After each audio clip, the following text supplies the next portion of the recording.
Look closely at this face. The unblinking, icy blue eyes. The signature black turtleneck, worn every day as a tribute to Steve Jobs.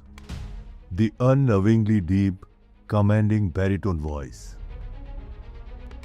In 2014, the United States was completely under her spell. Her name is Elizabeth Holmes. At just 19 years old, she dropped out of Stanford University with a vision that promised to change human history forever.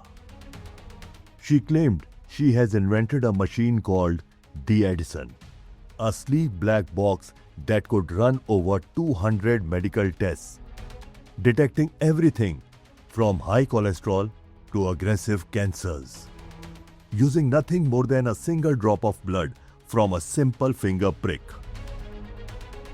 No terrifying needles and no massive hospital bills. Wall Street went wild and Silicon Valley called her the next messiah of tech.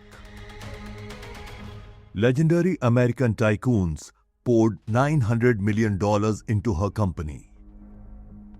Theranos, skyrocketing its value to a staggering $9 billion. Incomminer, Magazine, Fortune, Forbes, they all slapped her on the cover, crowning her the youngest self-made female billionaire on earth. But behind the glossy magazine covers, inside the highly guarded, blacked-out laboratories, lay a chilling, terrifying reality. The machine didn't work. It had never worked.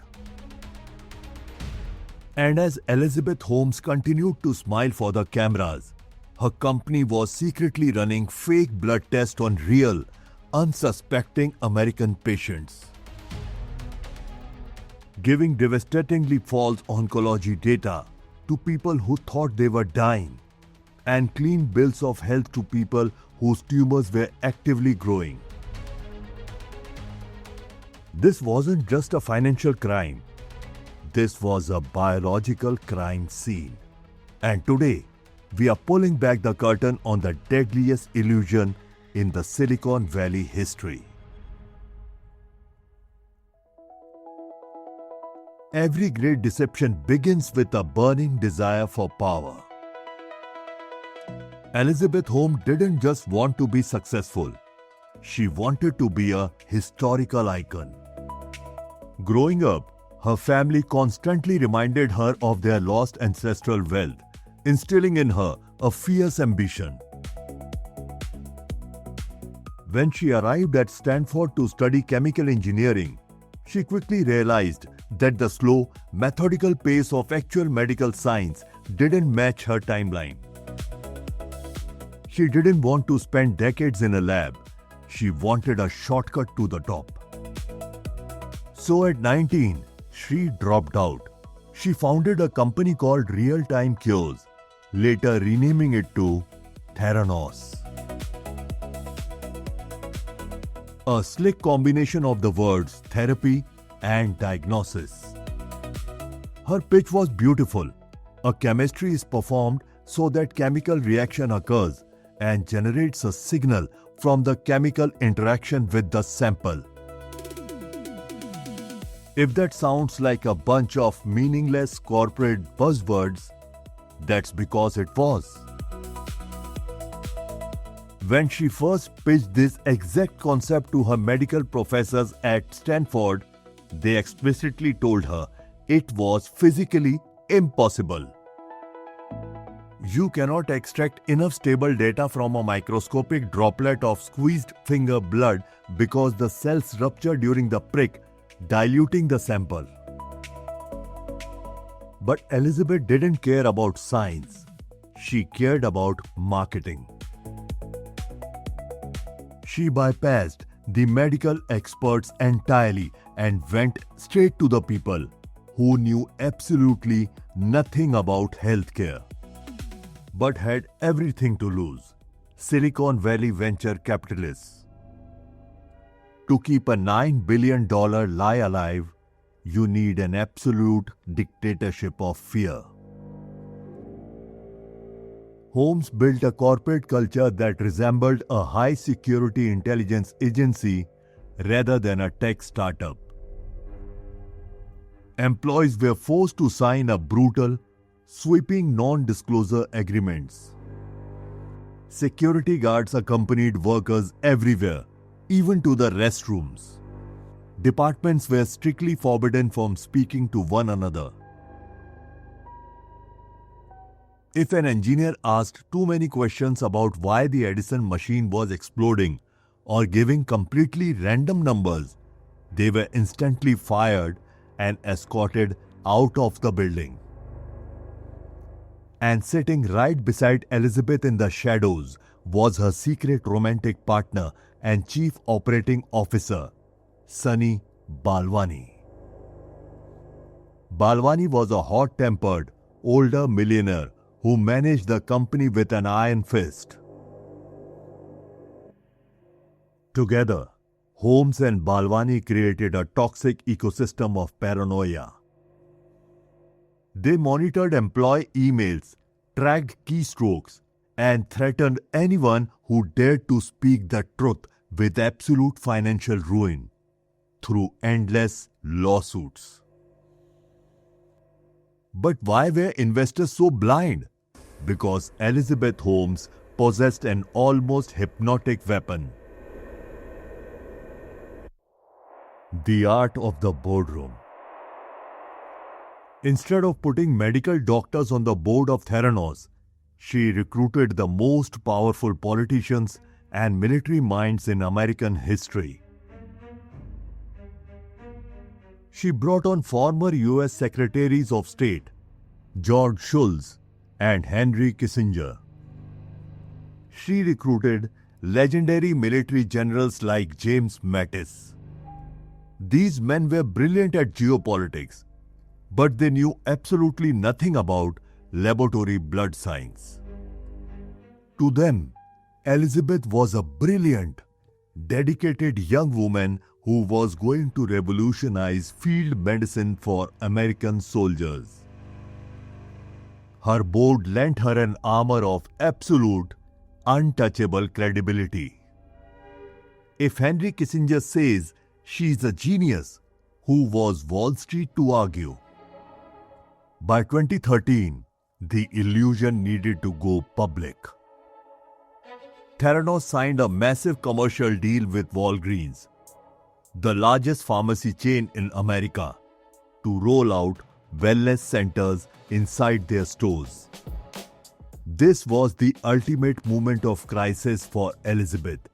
Millions of regular Americans were about to walk into Walgreens, get their fingers pricked, and expect real medical results. But the Edison machine was an absolute piece of junk. It failed quality control over and over again, spitting out wildly inaccurate numbers that made no biological sense. So how did Holmes solve this? Through sheer, unadulterated criminality. Theranos built a secret room inside their main laboratory. When a customer's blood sample arrived from Walgreens, technicians would bypass the Edison machines completely. Instead, they took the blood droplets, diluted them with saline solution so that they could artificially increase the volume, and secretly ran them through standard, commercially available machines brought from their direct competitor, Siemens. Let that sink in. A multi-billion-dollar medical tech company was calling itself a revolutionary giant, while secretly using regular competitor machines in the dark to process their data. And because the blood was heavily diluted, the results coming back to the patients were completely compromised. Pregnant women were told they were miscarrying when their pregnancies were perfectly healthy. People were told their potassium level was high enough to cause an imminent fatal heart attack, forcing them to rush to emergency rooms. The lie wasn't just printing money anymore. It was playing Russian roulette with human lives. The crack in the armor came from the inside. A young 20-something laboratory employee named Tyler Schultz, who happened to be the grandson of board member George Schultz, realized the profound danger of what Theranos was doing. He tried to tell his grandfather, but the legendary statesman chose to believe the charismatic Elizabeth Holmes over his own flesh and blood. Exiled and threatened by Theranos' high-priced lawyers, Tyler Schultz didn't back down. He teamed up with another brilliant whistleblower, Erica Chong, and secretly reached out to a veteran investigative journalist at the Wall Street Journal, John Carreyrou. Carreyrou began a relentless, month-long underground investigation. He tracked down former employees, spoke to damaged patients, and consulted top-tier hematologists. Elizabeth Holmes found out about the impending article and panicked. She used her powerful connections to pressure the owner of Wall Street Journal to kill the story. She sent her terrifying celebrity lawyer, David Boies, to threaten Carreyrou's sources. But the truth is an unstoppable force. On October 15, 2015, the Wall Street Journal published the bombshell expose. The headline sent shockwaves straight through the heart of Silicon Valley. It exposed Theranos technology as absolute myth and revealed the secret use of commercial machines.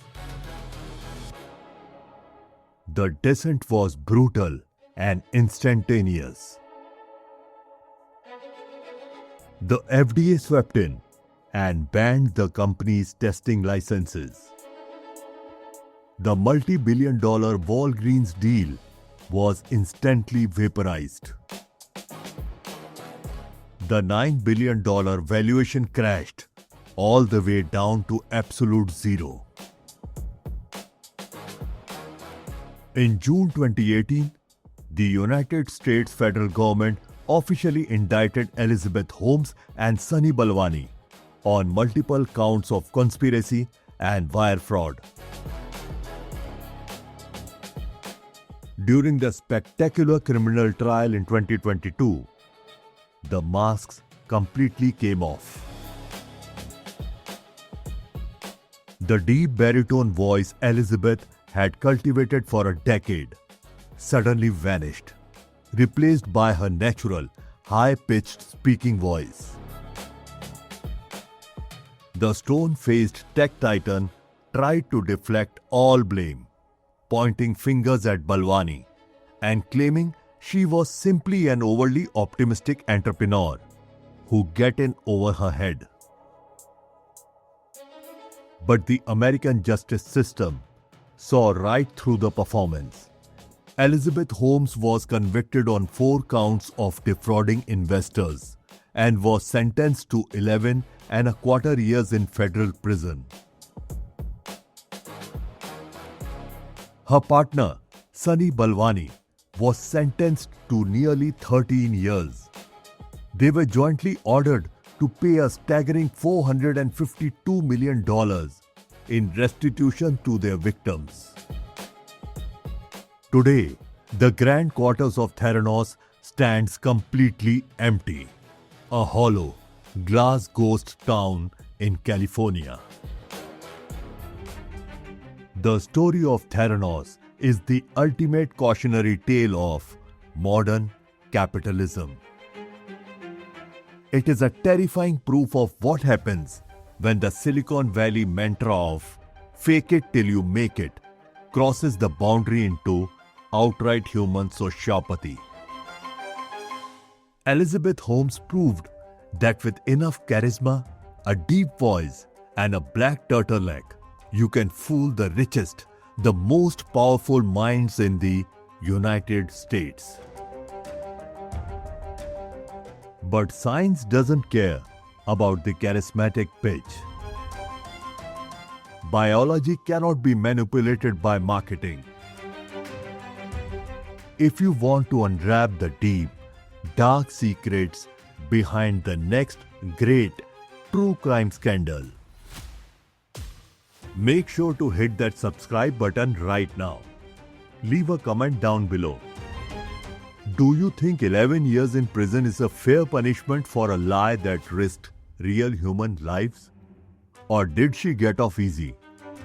Until next time, stay vigilant.